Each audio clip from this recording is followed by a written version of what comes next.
The difference between a dreamer and a dream chaser or a dream catcher is dream catchers and chasers, they actually take action on their ideas. Right? So you might not be interested in opening a business, you might not be interested in being an entrepreneur, but you have a dream, right? How many of you guys have a dream? Or have an idea of something you really want to accomplish in your life already? All right? And so I have a question for you.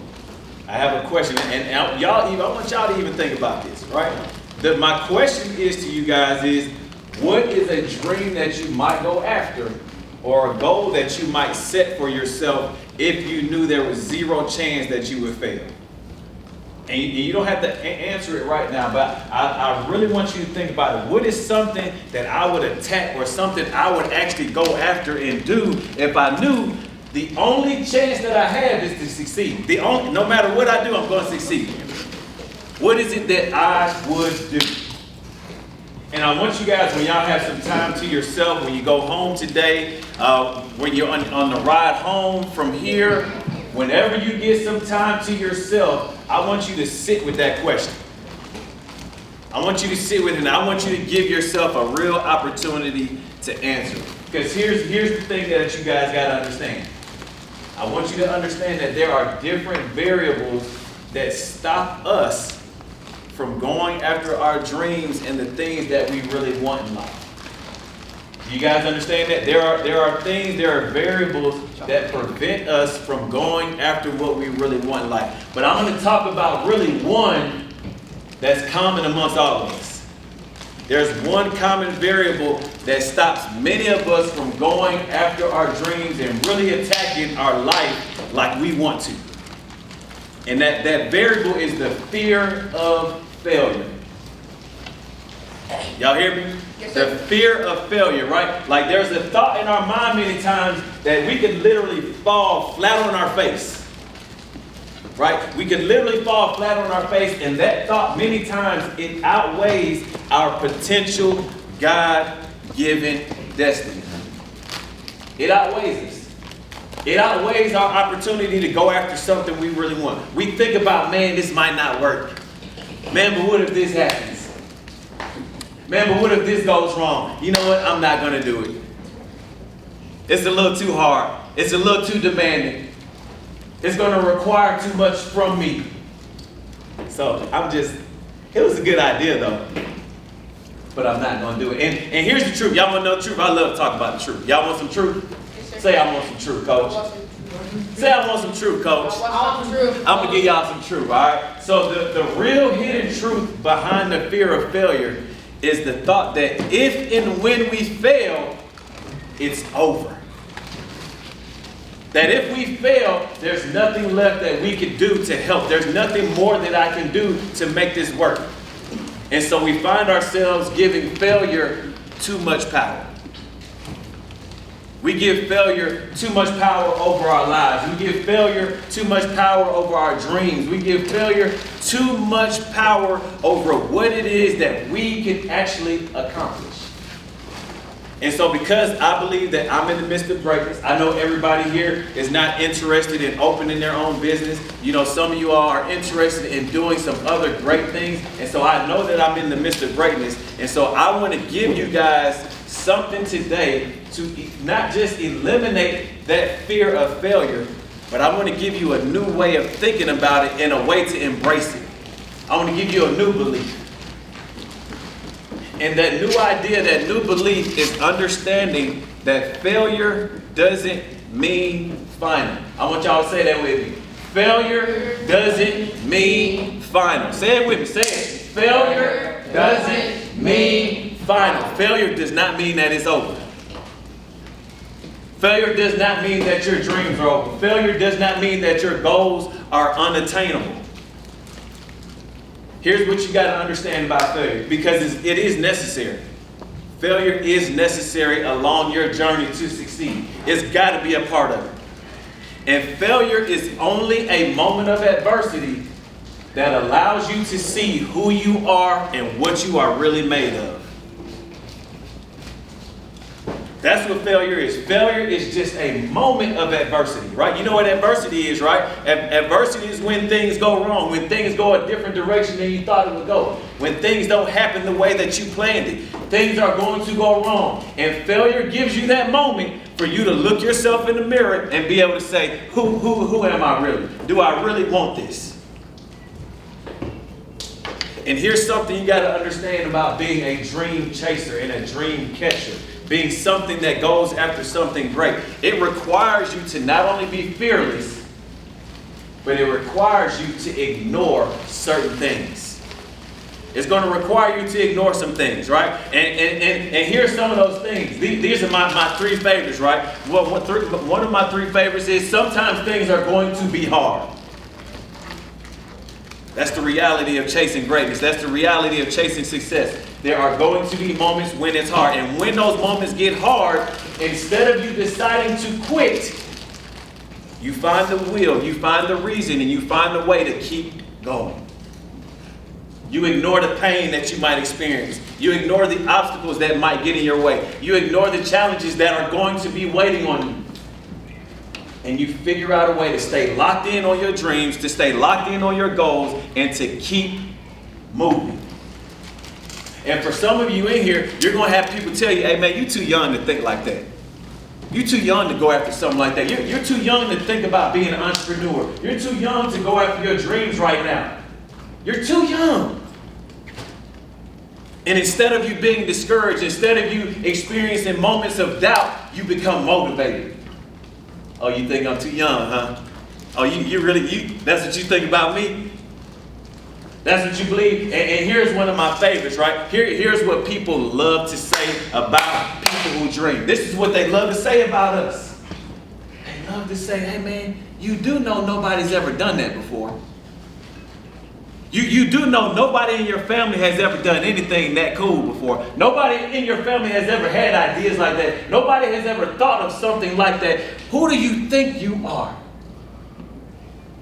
Who do you think you are? Nobody's ever done nothing like that. That wouldn't work. And instead of you getting into your feelings, instead of you starting to feel sorry for yourself, you ignored the ignorance. And you can look them in the face, you can look yourself in the mirror and look yourself in the eyes and say, you know what? Why not me? Why not me?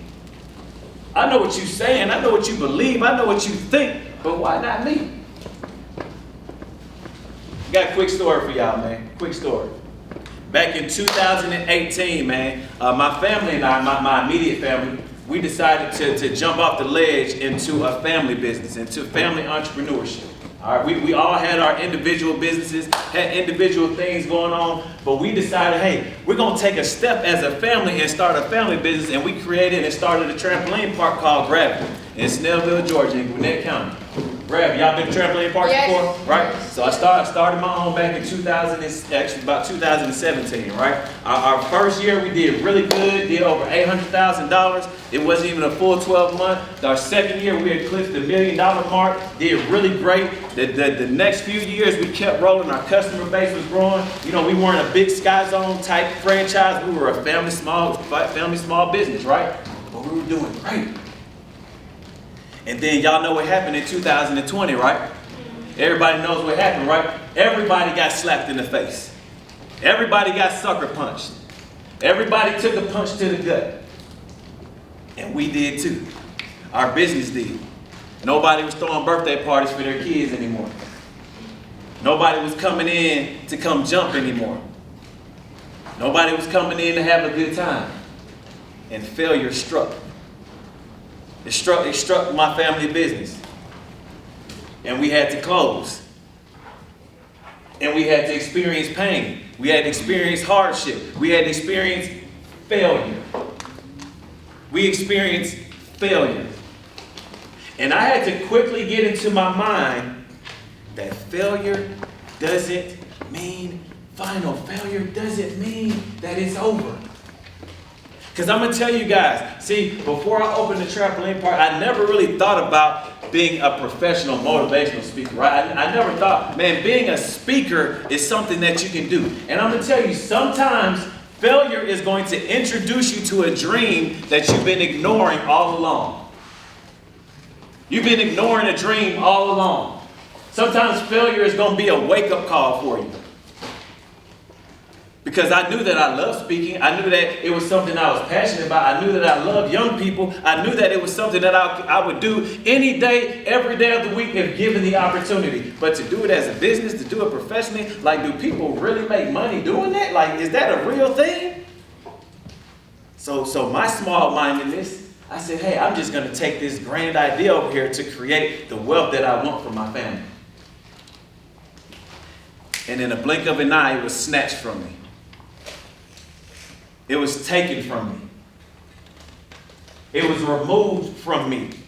And it forced me to stop ignoring the dream, the passion that I really had, what I knew that I could really do, to start removing the doubts. And that failure presented two opportunities for me. There were two opportunities I had experienced in that moment of failure of closing my business down. I could either tuck my tail, run and hide, blame everybody else, blame COVID, blame people for not coming in, or I could ask myself, what's next? What are you going to do now? Yes, this went wrong, but what are you going to do now? It required me to ignore certain things. It required me to look myself in the mirror and say, Lawrence Williams, who are you and what are you going to do and what are you really made of? It was my moment of adversity to respond in a way that allowed me to truly understand that failure doesn't mean final. Because for most people, when they fail in those moments, they'll find themselves into depression. They'll find themselves thinking about harming themselves. They'll find themselves blaming other people. They'll do the self-pity thing. They'll do the pity party thing. But see, when you have greatness inside of you, when you know you are a dream chaser, when you know you are a dream catcher, those moments, they don't pull you down. They only have a way of pushing you forward. And today, young people, as you guys continue to go after your dreams and go after your goals, see, you not only need to understand that it requires you to be fearless, but you're going to have to remove those people out of your lives, out of your mind who don't believe in you. You're going to have to remove those moments and thoughts of doubt in yourself because of the way other people think, or because of the way somebody sees you, or because of what somebody in your family has or hasn't done. You're going to have to remove those things and get locked in on who you are and what it is that you want to accomplish. You have to attract what it is that you want. And I'll tell you, guys know who Matthew McConaughey is? He's an actor. Y'all probably don't know who he is. If y'all seen Lincoln commercials, he's the guy who's on the Lincoln commercials, right? He has a real country tone. Really cool guy, really great actor. And he was doing an interview not too long ago. And the person who was interviewing him got to the part where he talked about the goals that he set for himself when he was you guys' age. And Matthew McConaughey talked about a piece of paper that he had. He might have been 12, 13 years old. But on that piece of paper, he had about 10 to 15 goals that he had written out, that he said that I'm going to accomplish. And one of those goals was for him to win an Oscar at your age. And how many people do you think told him, man, Matthew, you're not going to be able to do that? You're not going to be an actor? How many people do you think told him? Probably more than that told him that he could do it. But yet he found himself 20 years later standing at the podium at the Oscars, taking that thing home. And the interviewer said, man, how did you conceptualize that? How did you get that in your mind that you knew that that was something you were going to do at that age? And here's what he said. He said, I always believed that I was an arrow and my dreams and my goals were a target. I always believed that. And here's what I believe. I believe that that target was never moving. It was never going anywhere. But that as an arrow, my target was attracting me. It was attracting me. It was waiting on me to get there. And it was my job to do what I needed to do to stay focused and stay locked in on my target and get to what was attracting me. Your goals and your dreams are attracting you. Your thoughts and ideas, they are attracting you. Whatever it is that you say that you want to accomplish, who you say you want to be, it is attracting you. And it is your job as the arrow to get there. No matter what the obstacles look like, no matter how bad things are going to look along your way, no matter who tells you they don't believe in you, no matter who tells you it's not possible, no matter who tells you that nobody has ever done it, you remain attractive to your target. You remain focused on your goal, on your dream.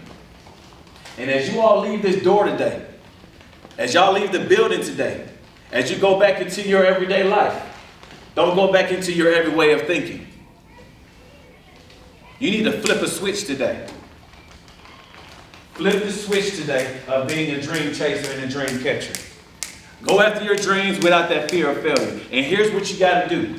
I want you to go back and ask yourself that question. As you begin to go after what you want in your life, I want you to ask yourself, what is it that I would go after? What would I do if I knew that there was zero chance that I would fail? Here's the reason why you got to answer that question. Is because if that was the case, you would go after whatever it is with a different type of confidence. Because you know I'm only going to succeed. I'm going to succeed, so I'm good. I'm going to go after it. I don't have any doubt. I don't have any fears. And because you would go after it with that same mindset, with that same fearlessness, that is the exact same way that you must approach what it is that you want. You got to be fearless. You're going to have to be relentless. You're going to have to pursue that thing like your life depends on it, because it does. Your life depends on you being fearless. Your life is going to depend on you being relentless. Your life, your dreams, they're going to depend on you going after them like everything you want depends on it. Don't worry about them not believing in you. Don't worry about somebody telling you you're too young. Don't worry about the fact that nobody in your family has ever accomplished anything that great. Why not you? Why not you? And as you go through these moments and go through this process, and when failure does strike, when failure does find its way into your process, when things go wrong, you have to remind yourself that failure does not mean final. This is only my moment of adversity that will allow me to see who I am and what I am really made of. Thank y'all very much, guys. I appreciate you guys for taking the opportunity to listen to me. And I do hope that you guys have grabbed a hold of something that was said today. Grab a hold of it. Impart it into your heart and your mind somehow, some way. Impart it into how you wake up. Impart it into how you approach school. Into how you approach your chores at home. Impart it inside of you. Do not walk out of here, as I said, and go into your everyday life and have the same way that you were thinking before you walked in here. You owe yourself more. You owe yourself better. Your future deserves better. Flip that switch today. Again, guys, my name is Coach Lawrence. You guys can follow me on all social media outlets, on TikTok, Instagram, Twitter, all those things. If you have those things, and it's at Connect to My Brand. There's only one T in between the end of Connect and to. All right, there's only one T. So it just Connect and then the O, My Brand. All right. I appreciate you guys. Thank you, Mr. Johnson, for having me. And I appreciate those leaders back there too. I know y'all working hard. So thank y'all very much, man. I have one last thing. At the end of all my videos, at the end of every speech that I give, I have one saying that I say that I want y'all to take with you. And it is that excellence is a habit. So you must rep your brand right. So y'all say that with me. Excellence is a habit. Excellence is a habit. So you must rep your brand right. All right, guys. See you guys.